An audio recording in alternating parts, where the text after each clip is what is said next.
یا ایہا الذین آمنوا من یرتد منکم عن دینہ فسوف یأتی اللہ بقوم یحبہم ویحبونہ صدق اللہ مولانا العظیم۔ اے ایمان والو، اگر تم میں سے کوئی اپنے دین سے پھر جائے، اور یہ بھی اس میں شامل ہے کہ اگر تم میں سے کوئی اللہ کے ساتھ کیے ہوئے اپنے عہد اور وعدہ سے پھر جائے۔ دین کا معنی دین تو ہے ہی، پورے دین سے پھر جانا، اور یہ بھی مراد ہے کہ اگر کوئی اللہ کے ساتھ، دین کی بنیاد اللہ کے ساتھ ایک بندے کے عہد اور وعدہ پر ہے، عہد اور پیمان پر ہے۔ کوئی شخص اللہ کے ساتھ دین کا عہد کر کے اور اپنے اس عہد سے، وعدے سے پھر جائے۔ اور یہ بھی ہے کہ اگر تم میں سے کوئی ایمان والو، تم میں سے کوئی ایمان اور طاعت سے پھر جائے، ایمان لا کر ایمان سے اور طاعت سے، اللہ کی بندگی سے پھر جائے، اللہ کا بندہ ہونا قبول کر کے پھر بندگی سے پھر جائے، تو کیا ہوگا؟ فسوف یأتی اللہ بقوم، تو اللہ تعالیٰ بھی پھر ایسے لوگوں کو ہٹا دے گا، اللہ اس سے اپنی نظریں پھیر لے گا۔ جو اللہ سے پھر جائے گا، اللہ اس سے اپنی نظریں پھیر لے گا، اور اللہ تعالیٰ اسے ہٹا کر ایسے لوگوں کو لائے گا، ایسے لوگوں کو لائے گا، یحبہم ویحبونہ، جن سے اللہ محبت کرتا ہوگا، جن سے اللہ محبت کرتا ہوگا اور وہ اللہ سے محبت کرتے ہوں گے۔ یہ آیت کریمہ بنیاد ہے اور دلیل ہے قرآن مجید میں اس تصور کی کہ اللہ بھی محبت کرتا ہے۔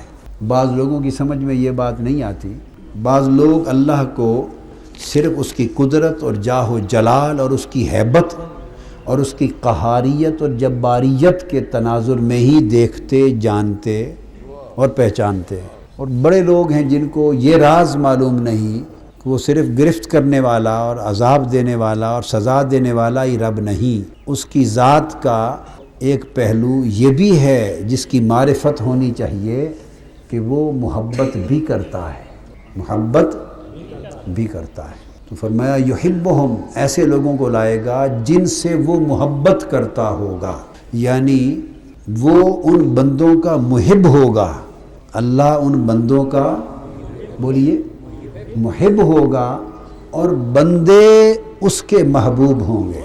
حالانکہ جو بندے ہیں وہ تو اس کے بندے ہیں، اس کے خادم ہیں، اس کی مخلوق ہیں، اس کے محتاج ہیں، اس کے منگتے ہیں، اس کے خدمت گزار ہیں، سراپا ادب ہیں اس کے حضور میں، اس کے طالب ہیں، تو بندے تو بندگی میں ہیں۔ مگر یہ آیت کریمہ بتاتی ہے، دو راز بتاتی ہے کہ لوگوں یہ نہ سمجھو کہ بندہ صرف بندہ ہی ہے، نہیں، کبھی ایسا بھی ہو سکتا ہے کہ بندہ ہو کر اللہ کا محبوب ہو جائے۔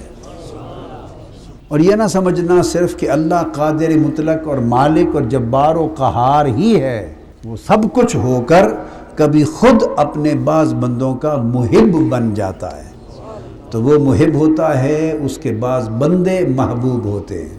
وَيُحِبُّونَهُ، اور وہ بندے ایسے ہوں گے کہ وہ اللہ سے محبت کرتے ہوں گے، تو یعنی وہ بندے اللہ کے محب بھی ہوں گے اور اللہ کے محبوب بھی ہوں گے، اور اللہ ان بندوں کا محب بھی ہوگا اور انہی بندوں کا محبوب بھی ہوگا، یعنی محبت کا دوہرا رشتہ قائم ہو جائے گا، دوہرا تعلق قائم ہو جائے گا۔ اور یہ عام طور پہ نہیں ہوتا، محب ہوتا ہے، محبوب ہوتا ہے، اور محبوب اپنی محبوبیت ہی کی وجہ سے بے نیاز رہتا ہے، اور محبوبیت ہی سے نہیں نکلتا، اور محبوبیت ہی کا خمار رہتا ہے، اس کو محبوب سمجھتا ہے میں تو محبوب ہوں، اور محب عمر بھر محب بنا رہتا ہے، محب عمر بھر محب بنا رہتا ہے۔ لیکن یہ ہے دنیا کا معاملہ، یہ ہے دنیا کا معاملہ۔ جب ایسا رشتہ اللہ سے قائم ہو جائے تو یہ تعلق دو گنا ہو جاتا ہے، دو طرفہ ہو جاتا ہے، دو جہتی ہو جاتا ہے، دو آتشا ہو جاتا ہے۔ تو بندہ محب ہوتا ہے اللہ کا، اللہ محبوب ہوتا ہے، اور پھر اسی حال میں اللہ محب ہوتا ہے اور بندہ محبوب ہوتا ہے۔ اس لیے لوگوں کو خاص بات بتا رہا ہوں، انبیاء اور اولیاء کا مقام سمجھنے میں غلطی ہوئی ہے۔ لوگوں کو انبیاء اور اولیاء کا، انبیاء کرام اور اولیاء کرام کا جو مقام اور قدر و منزلت ہے، اس کی معرفت میں بولیے غلطی ہوئی ہے، غلط فہمی ہوئی ہے۔ وہ انبیاء کا مقام نبوت نہیں سمجھ سکے اور مقام ولایت نہیں سمجھ سکے۔ یہ بڑا لطیف نکتہ ہے۔ وہ جب احادیث میں دیکھتے ہیں کہ حضور علیہ السلام نے یہ اللہ کے حضور یہ عرض کیا کہ میں تو کسی شے کا مالک نہیں، میرا تو جان مال سب کچھ کا مالک اللہ ہے، میں تو کوئی نفع نقصان کا بھی اپنا مالک نہیں، سب کچھ اللہ مالک ہے، میں تو کچھ بھی نہیں ہوں۔ نبی بھی، ولی بھی ایسا کہتے ہیں اور نبی بھی ایسا کہتے ہیں۔ تو اس کے لیے ایک بلیغ معرفت چاہیے، بڑی آنکھ چاہیے، سب رشتوں کو سمجھنے والا دماغ چاہیے، سب چاہیے، بڑی وسعت چاہیے۔ اب وہ کیا کرتے ہیں، جب یہ کلمات دیکھتے اور پڑھتے ہیں تو اس سے ان کی شان متعین کر لیتے ہیں کہ نبی کی یہ شان ہوتی ہے کہ وہ کچھ بھی نہیں ہوتا، وہ کسی شے کا مالک و مختار نہیں، وہ تو اپنی جان کا نفع نقصان اس کے ہاتھ میں نہیں ہے، امت کے نفع نقصان کا نبی کیا کرے گا۔ اور میں نے کانوں سے سنا ہے، اپنی آنکھوں سے پڑھا ہے، فلاں ولی اللہ نے کہا بھائی میں کچھ نہیں کر سکتا، سب کچھ مالک اللہ ہے، میں تو ایک تنکے سے بھی کمتر ہوں، میں تو ہوں ہی کچھ نہیں، میرے پاس کیا آئے ہو، میں کچھ نہیں دے سکتا، اللہ مالک ہے، سب اللہ کے پاس۔ اولیاء بھی کہتے ہیں، انبیاء بھی کہتے ہیں، حق ہے کہتے ہیں، مگر غلط فہمی کہاں ہوئی ہے؟ غلط فہمی یہ ہوئی ہے کہ انہوں نے اس سے ان کے مقام کو متعین کر لیا، چونکہ انہوں نے صرف ان کو محب کے روپ میں دیکھا، اور ان کو یہ خبر نہیں کہ جب وہ یہ بول رہے ہوتے ہیں اس وقت وہ مقام محبیت پہ کھڑے ہوتے ہیں۔ ہائے ہائے ہائے ہائے، اس وقت وہ محب ہوتے ہیں، اس وقت وہ محب ہوتے ہیں۔ اور محب کی تعریف یہ ہے کہ محبوب ساری رات کھڑا رکھے تو کھڑا رہے، محبوب دے دے تو لے لے، نہ دے تو شکوہ نہ کرے، محبوب کہے بھئی کچھ نہیں تمہارے لیے چلے جاؤ تو چلا جائے۔ محب کی تعریف یہ ہے، محبت کرنے والا لور، تو اس لور کی محب کی تعریف یہ ہے کہ وہ اس سے پوچھو بھی تمہاری جان، وہ کہتا ہے تو میری تو جان ہی میرے پاس ہے، میں تو وہ بھی سپرد کر چکا ہوں، میری جان کا مالک بھی محبوب ہے، میرا تو سب کچھ انہی کے ہاتھ میں ہے۔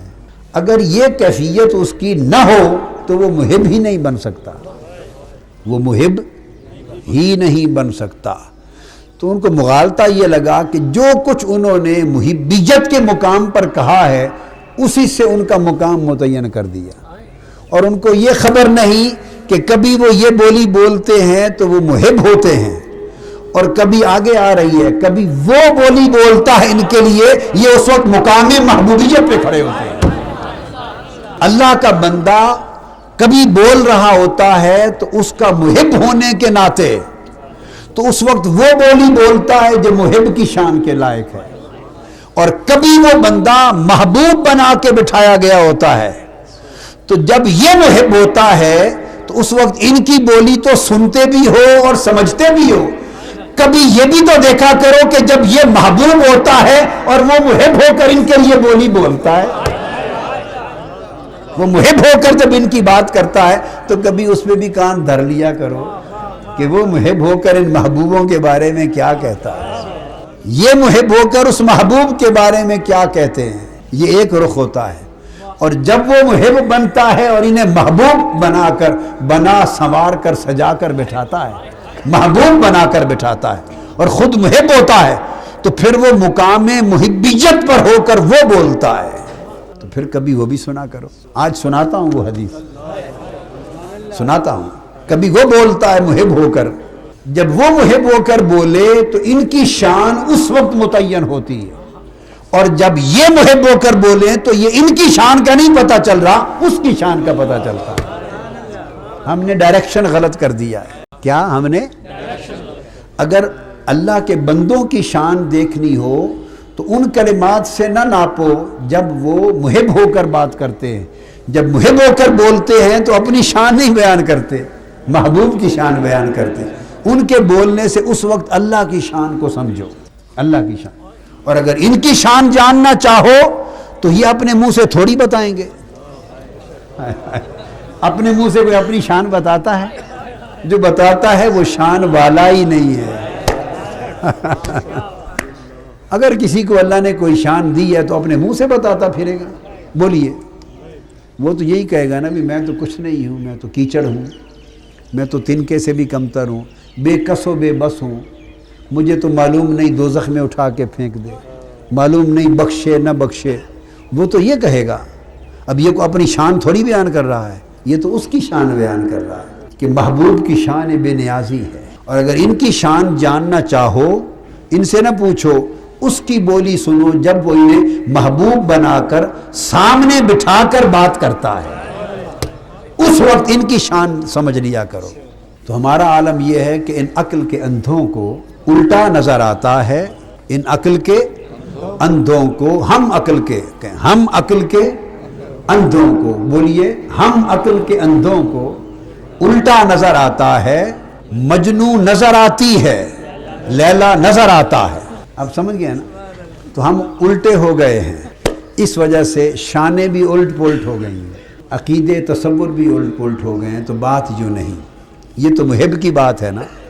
اور کبھی اور بتاؤں، محب کبھی مقام محب پر بات کرتا ہے، اور یہ بھی اس وقت، یہ بھی سن لیں، اس وقت یہ جو کچھ میں نے بتایا یہ محب کی بات ہے، مگر یہ بھی شان محب پر، مقام محب پر اس وقت بولتا ہے جب اس کی محبت ناقص ہوتی ہے۔ جب اس کی محبت ناقص ہوتی ہے تو محب بن کے بات کرتا ہے، اور جب محبت کامل ہو جاتی ہے تو کبھی محب بن کے بات نہیں کرتا، پھر صرف بندہ بن کے بات کرتا ہے، پھر فقط عبد ہو جاتا ہے۔ ہوئے ہوئے کہ محبت کی تعریف میں یہ ہے کہ محبت کامل اس وقت ہوتی ہے جب محب کو اپنی محبت کی خبر نہ رہے۔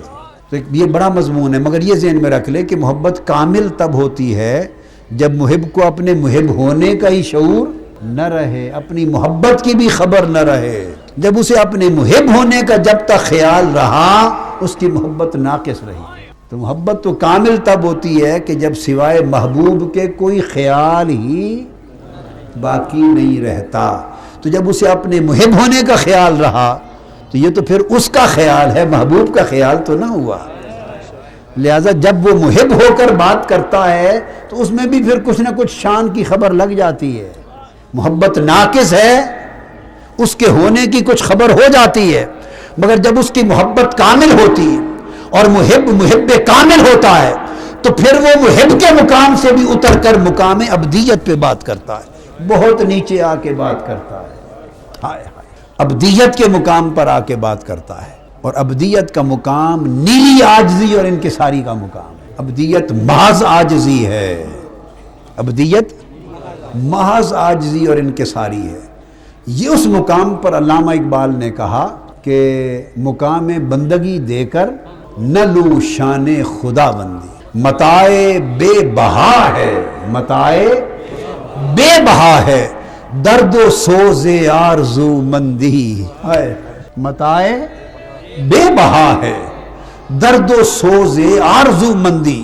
مالک کی بارگاہ میں آرزو کرنا پھر اس کا پورا نہ ہونا، آرزو کرنا اور اس کا سنا نہ جانا، پھر آرزو کرنا اور پھر اس آرزو میں درد کا ہو جانا، پھر اس میں سوز کا ہو جانا، پھر اس میں درد و سوز جو اس کی آرزو مندی میں پیدا ہوتا ہے، یہ بہت بڑی دولت ہے۔